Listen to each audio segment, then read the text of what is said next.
આજે તો સવારમાં હું પહોંચી ગઈ હતી વાડીએ પહોંચીને સીધી બેસી ગઈ હતી દોરિયા પાસે, કેમ કે આજે કરવાની હતી મોટર ચાલુ. પછી શું મોટર ચાલુ કરી દીધું, દોરિયામાં આવી ગયું પાણી આવી ગયું, સીધું જાય ક્યારામાં. આજે આપણા ટીટોળી જેવા પગ થઈ જવાના છે ગારોગાર.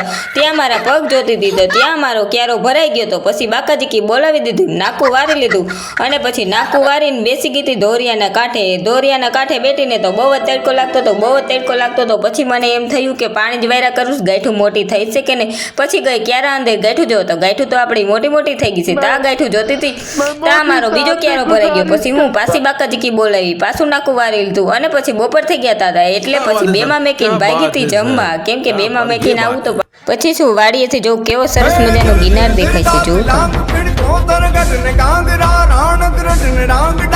પછી હું ઘરેથી ટિફિન આવી ગયું હતું ને હેમાંશુ મારી હાટું ટિફિન લઈ આવ્યો હતો. ટિફિનમાં જો કેવું મસ્ત ઊંધિયું ને રોટલી શાક ને એવું બધું કેરાન લઈ આવ્યો હતો. અને પછી જમી અને પછી પાછું બારું નાકું ભરાઈ ગયું હતું, બેમાં મેક્યું હતું ને એટલે પાછું બાકાજીકી છે ને બોલાવવી પડી. અને પછી બાકાજીકી વારી લીધું ને પછી અમે ફૂઈ દીકરો બેસી ગયા હતા દોરીએ. અને અમારે હેમાંશુએ ટકો કરી નાખ્યો, એ દેખાડતો હતો તમને, જો મેં ટકો કર્યો.